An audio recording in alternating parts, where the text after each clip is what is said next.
You mentioned amongst one of the three things, Putin.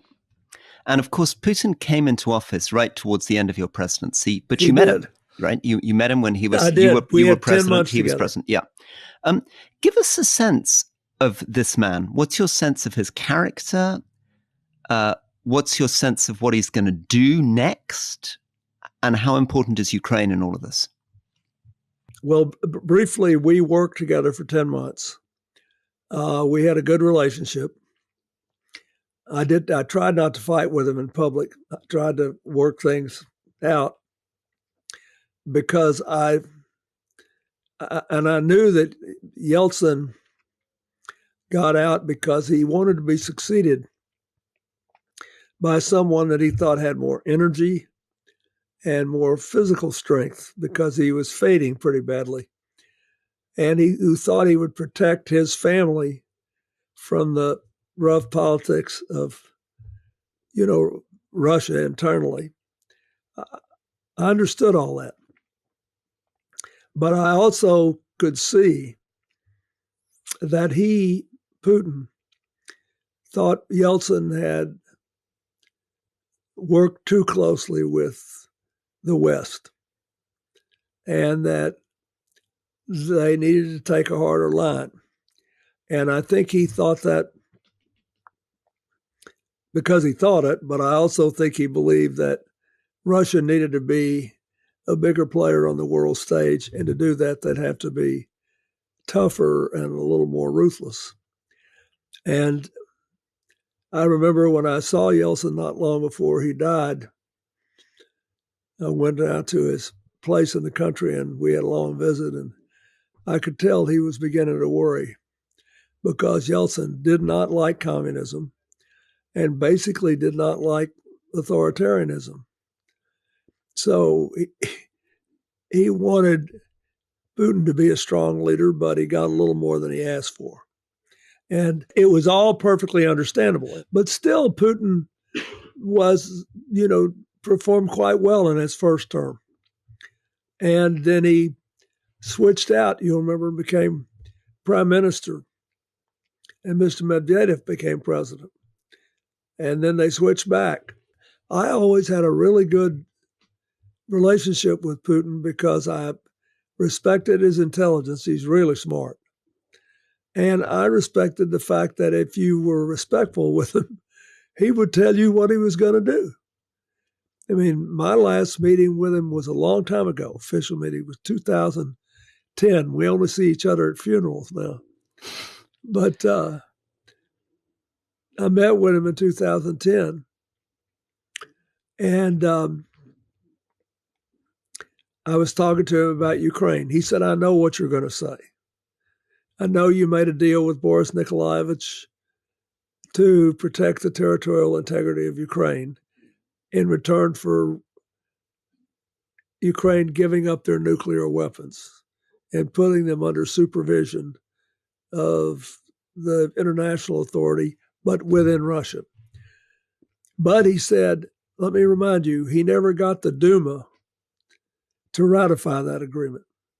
So it does not have a force of treaty.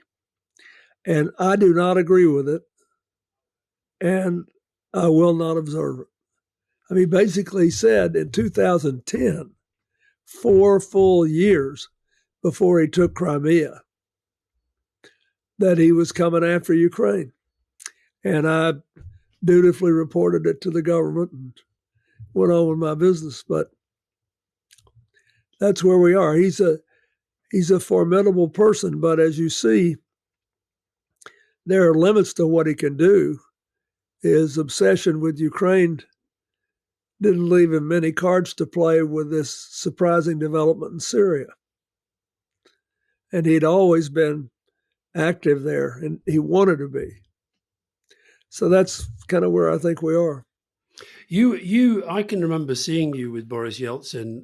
I think it was the G8 in Birmingham. You had more than a kind of sort of political relationship, I sensed there. There was something kind of quite deep and personal going on. Do you think he'd be surprised at the path that Putin has taken Russia on? I think he would be disappointed that we're all estranged from each other in the way we are. whether he'd be surprised, I'm not sure. But Yeltsin was no dummy, but he did not. He wanted Russia to be stronger than he thought they were after his health began to fail. But he did not like authoritarianism, and he was not afraid of the people. He was not afraid to face the electorate in an honest election. He was a fascinating man. And at the time, and better, I think, than he got credit for. Mr. President, you also were very, very instrumental in the movement to bring China into the World Trade Organization.